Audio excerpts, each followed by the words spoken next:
واقعا هم سرود و موسیقی در حیات و معیشت خلق تاجیک زیج علاقمندی دارد. خلق با صنعتکاران، با آهنگسازان، با رسامان خود فخر میکند و میگن که این سرود و موسیقی روح نوازنده دل است. ما با یاری سرود و موسیقی میتوانیم غم و دردمان رو از دل برون سازیم. باشد که دوستدار سرود و ترانه های دلنشین و دلانگیز باشد. چون دوستان عزیز، سرود اولینه که صدا میدهد این کدام سرود است؟ بلندتر میگوید؟ علای مدار؟ بله درست است. بازم خواهش میکردم که به افتخار مادران بزرگ قرصک زنید بلندتر. زنده باشید.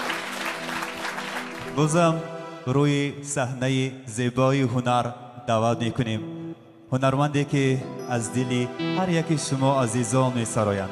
واجب صابر فراپذیرا باشید عزیزان.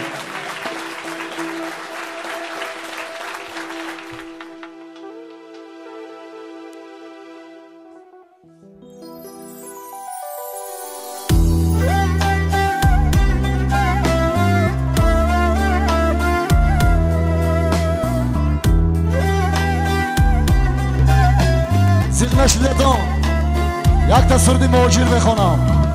یادی دیارش میکند آن که مسافر میشود.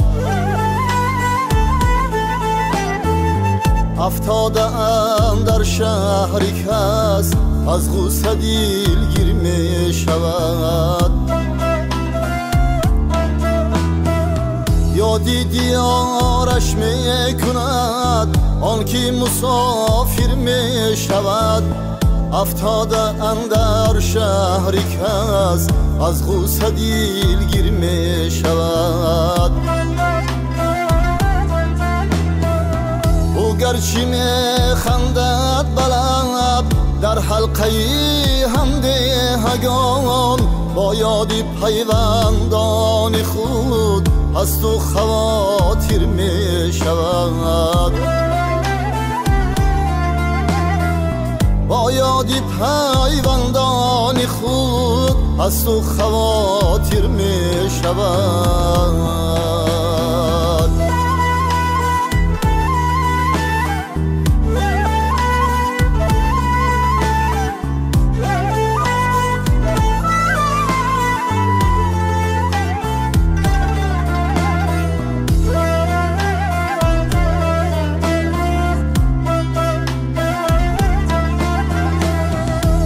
فلانی را ببین، نازف حسانی را ببین، با ابله و نادان مشین عمری جوان پیر می شود. دانی از آبی ملکی کس تعریف و تفصیفی تو بس. راحت ندیده آدمی لیک عمر آخر می شود. دانی از آبی ملکی کس تعریف و تفصیفی تو بس.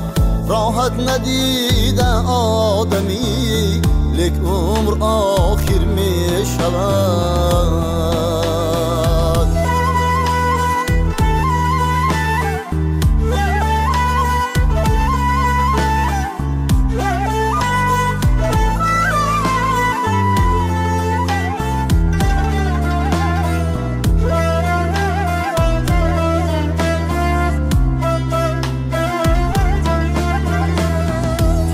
مسافر گشتیم ما از وطن دور گشتیم. خاکی وطن بوسد کسی چون ما مسافر می شود. خود بی مسافر گشتیم ما از وطن دور گشتیم.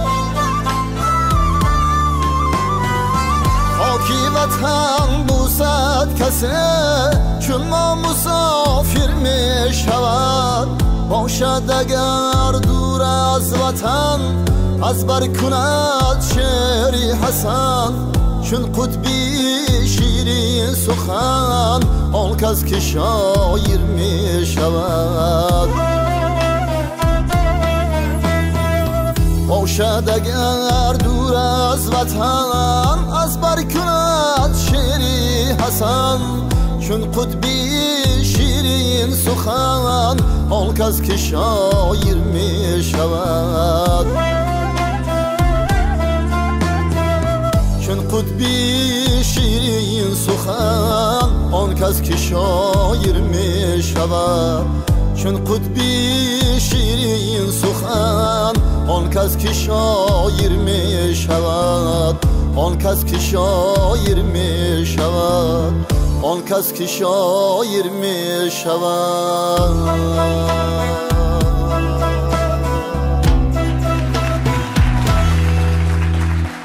تشکر زیاد